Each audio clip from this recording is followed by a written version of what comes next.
கணவனை மனைவி தான் விசாரிக்கணும், மனைவிய கணவன் தான் விசாரிக்கணும், வேற யாரும் விசாரிக்க கூடாது.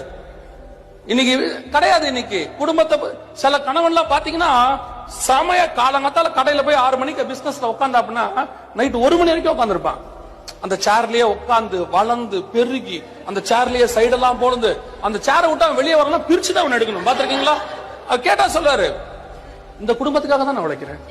இந்த குடும்பத்துக்கு நீங்க உழைக்கிறது தப்பு இல்ல, ஆனா குடும்பம் எங்க? நிறைய பேர் உழைக்கிறான், என்ன இல்ல, குடும்பம் இல்ல, வீட்டுல என்ன நடக்குது தெரியாது, என்ன நடந்துகிட்டு இருக்கு ஒண்ணும் தெரியாது. கணவனை பொறுத்த வரைக்கும் சம்பாரிச்சு கொண்டு வந்து காசை கொடுத்துட்டோம்னா எல்லாம் முடிஞ்சிருச்சு. யார் சொன்னா அப்படி? குடும்பம் தான் ரொம்ப முக்கியம். ஃபர்ஸ்ட் நீங்க சம்பாதிக்கிறது வந்து யாருக்காக சம்பாதிக்கிறீங்க?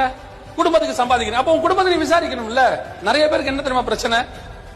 சில கணவன் மகளை கூப்பிட்டு கேட்டு பாருங்களேன், நீங்க வந்து நான் சொல்றதை செஞ்சு பாரு. திடீர்னு கணவனை போய் ஸ்கூல்ல இருந்து பையனை கூட்டு வர சொல்லுங்களேன். பல கணவன்கள் என்ன செய்வார் தெரியுமா? அங்க போயிட்டு போன் அடிப்பாரு, பையன் என்ன செக்ஷன் படிக்கிறான், ஏன்னா எல்லா பிள்ளையும் வரிசையா நிக்குது, அவங்க செக்ஷன் கேக்குறாங்க. உன் பையன் என்ன படிக்கிறான்னு கூட தெரியாம என்ன கீழ்ச்சிங்க வீட்டுல என்ன பண்ணீங்க? பையன் என்ன படிக்கிறான், என்ன செக்ஷன் படிக்கிறான்னு கூட தெரியாம வீட்டுல என்ன பண்றீங்க? சிலர்லாம் திடீர்னு வீட்டுக்கு வந்து கேட்பாங்க, உங்க பையன் எப்படி படிக்கிறான்? அதெல்லாம் நல்லா படிப்பான், 3 சப்ஜெக்ட்ல ஃபெயில். இந்த ஆளுக்கு தெரியாது. சிலர் கேட்பாங்க, பையன் என்ன கிளாஸ் படிக்கிறான்? பையன் 7வது 8வது, தம்பி என்னடா படிக்கிறான் அப்படின்னு